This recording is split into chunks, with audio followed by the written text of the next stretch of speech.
we're all on that same journey. So if anybody tells you they know what's going on or where it's going, they're lying. We don't. It's all new. It's the fastest adoption of any technology in all human history. So the internet was previously the fastest adoption of any technology. This is growing at twice the speed. So currently there's 300 million users of crypto worldwide. It's growing at 185% a year. So that means by next year, you're at 700 million people. Whoa. And then the year after that, you're at 1.5 billion people.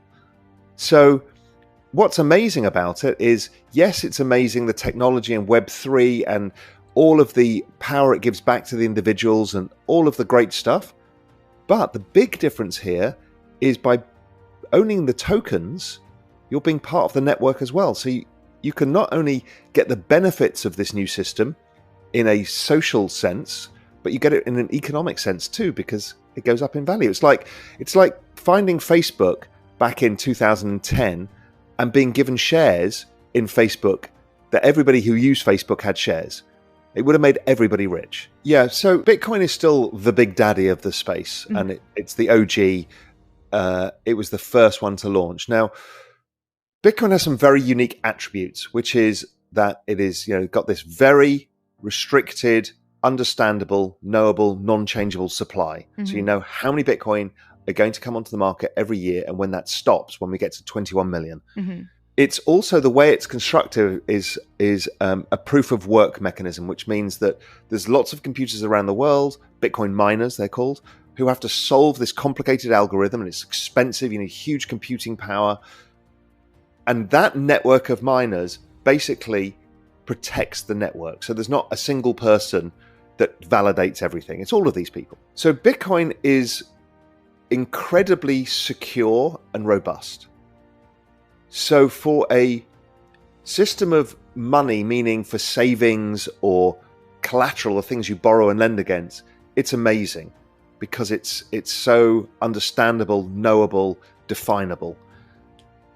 It is slow because it requires all of this computing power, and expensive to do things on. So it has not been used as the kind of applications layer. It's kind of the base layer of the money system, the new digital money system. Ethereum comes along and it does something uniquely different. It didn't set out to be money. Well, Bitcoin set out to be money in some respects.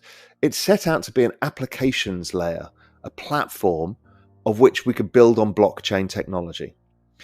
And its piece of magic was something called the smart contract. So Bitcoin, there is nothing smart in it. In fact, it's pretty dumb. It just does what it does, which is why it's so perfect. But Ethereum said, well, if we can make contracts code, then almost anything in life is a contract. Me coming on your podcast is essentially a verbal or written contract over email, right? Almost everything in life is a contract. So therefore, if we can record all of these contracts and make them transferable in this new world, then we've created the whole applications layer for money, the internet of value, and everything else. So Bitcoin is more single use case specific, but very powerful in what it does. Ethereum is like the whole internet. So it's a much broader thing. And they're very different. And people try and compare them and say, well, one's not the other. And they're not supposed to be. They're both amazing in their own way. They were the only things that made the real difference. One was technology stocks, because we live in this technological age of incredible change. And so those things tend to do well. But the thing that beat them all was crypto. Crypto did extraordinarily well because what you've got is some forces at play. One is there's digital scarcity, so you can't print more of it. So if something is being printed more of, it goes up in value versus a thing being printed. So that's great. But the blockchain technology was like a call option on the future financial system and the future of the internet. So you've got something that looks like a tech stock with adoption and has the safety of, let's say, gold.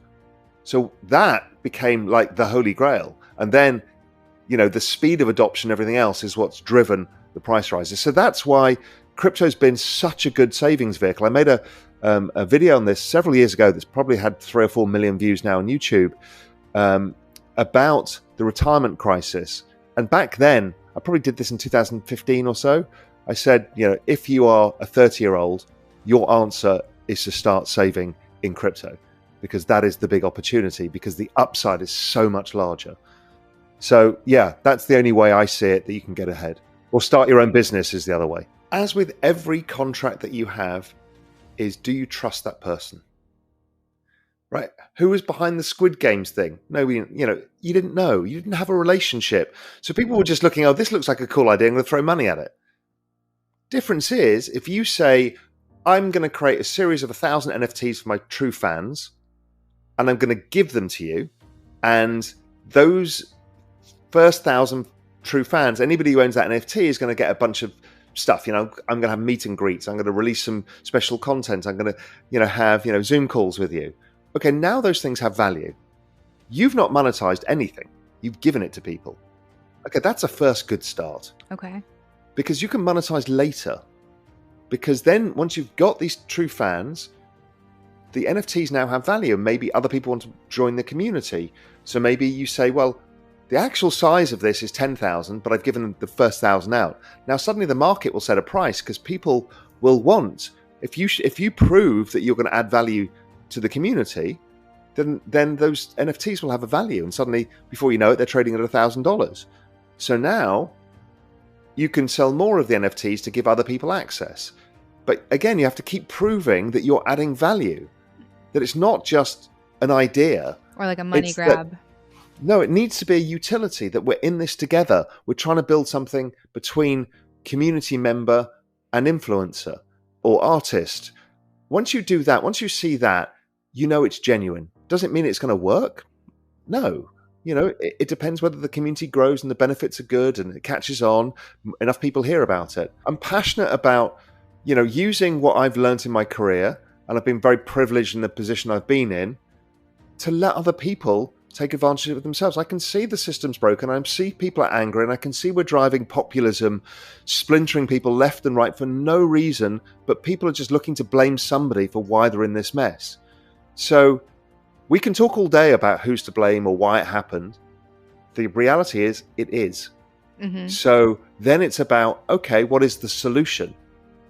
And the solution is here. It's this Web3 world. It's crypto. It's digital assets.